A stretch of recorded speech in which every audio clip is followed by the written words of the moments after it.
I felt like I was crazy thinking my boyfriend is booby-trapping our apartment, but now after finding something that might prove it, I have no idea how to confront him.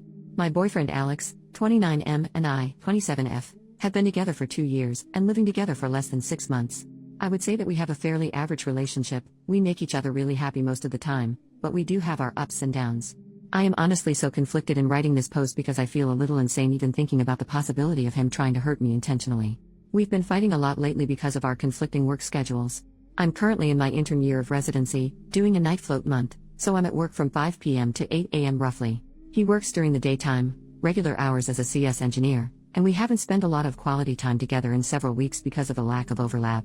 I'm basically going to work just as he's getting home, and vice versa.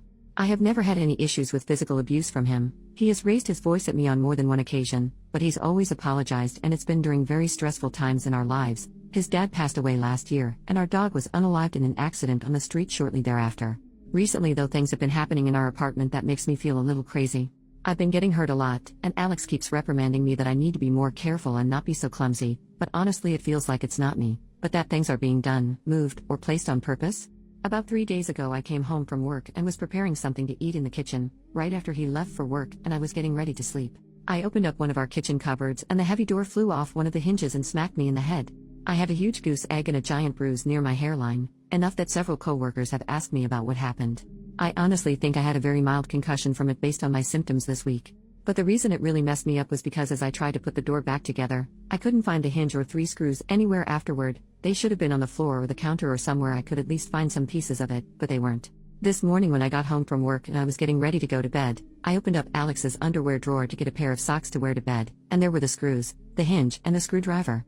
Last week I got up in the middle of my sleep schedule to use the bathroom, and I slammed my shin into the edge of our bed. There was always enough room for me to shimmy by, but later on, when I looked at the bed and my leg, there were carpet marks like the bed had been shifted about 12 inches towards the wall, making my space much smaller. I honestly feel insane even thinking about bringing this up with him, but I don't know what to do. Top comments. Commenter, judging in my 10 years with a narcissistic psycho, you're not crazy. Start writing these incidents down, take pictures, etc. and keep it all logged somewhere he doesn't have access, your phone, in case it escalates. Having proof will mean a huge difference if you ever end up having to go to the cops. Also, taking picture records just for yourself will help you maintain your sanity. Upload them to a secure, hidden cloud account your programmer boyfriend doesn't know about. Frankly, he sounds like a freaking psycho from what you've written here. I could never forgive someone for hurting me like that. Sure, he didn't punch you, but is it really that different? I mean, he wanted a giant heavy piece of wood to fall on your face. Commenter number 2, there is no good reason for those hinges and screws to be in his underwear drawer. Nor for moving the bed. Something is decidedly wrong here. It's time to pay attention. 2 incidents are bad enough, you don't want to suffer another. While he's not around, take advantage. Search. Examine those things you use often for signs like these. Find anything which confirms your suspicions, bail on this relationship. Update, 9 days later. Hello all, I just want to start off by saying thank you to everyone who messaged me with advice and input about my last post here. Like the title states, I suspected my boyfriend was booby-trapping our apartment for some unknown reason and gaslighting me, and I was right. Literally just 2 days after I posted, our shower head came loose and sprung off at me and smacked me in the back of the head, and due to the water pressure, I needed 8 stitches to close the wound. I texted my boyfriend about what had happened, and that I needed to go into work for stitches. I'm a resident, and he was way too nonchalant. He asked if I had bumped it or anything to cause it coming off. I'd had enough at that point. I wasn't going to ask him about the things that were happening, I was just going to move out, before I ended up dead like many of you made it a strong point in the comments. I made a plan that on Thursday I would have a friend come over as soon as Alex left the apartment to help me pack my things and leave. I was worried about any potential cameras he may have hidden after reading your comments, so I took someone's advice and flipped the breaker and turned off the power in our apartment. Well, about 3 hours into packing up, Alex came home. In the 6 months that we've lived together, I swear he has never once come home for lunch, so there must have been a camera planted somewhere with an external power source. He doesn't even pretend to waltz through the door, he bursts open and gets furious and asks what the hell we are doing. Not sad, not confused, straight up angry. That was the only sign I needed.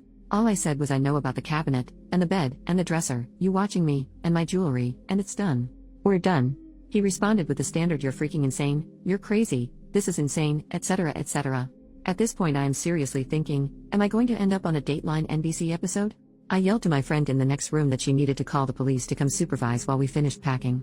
Alex decided to take this moment to call the police and claim that I was insane and stealing things from our apartment. 2 officers rolled up within what seemed like only a minute and came straight upstairs. I explained that I was moving out, and there was abuse. I wasn't interested in pressing charges, but they needed to supervise and file a report for documentation. I ended up finishing packing and then spending nearly an hour down at the police station hashing everything out with the officer who arrived first. I took personal leave from work for the second half of last week, and tomorrow is my first day back. I'm staying with a friend right now until I move in with another resident near our hospital in about 2 weeks. Overall, I'm really relieved to be out of the situation, but I'm generally still pretty afraid of Alex and anything he might try to do in the future. Out of an abundance of caution, I took both my iPhone, iPad, and laptop to the Apple Store and had them do hard resets and wipes just in case he had planted anything, as he kind of specializes in that sort of field. I'm not sure how I should be feeling right now, but I'm just going to say that for anyone out there questioning whether your situation is abusive or not, go with your gut and trust your friends and family. I literally felt like I was going insane thinking he could have been doing all this.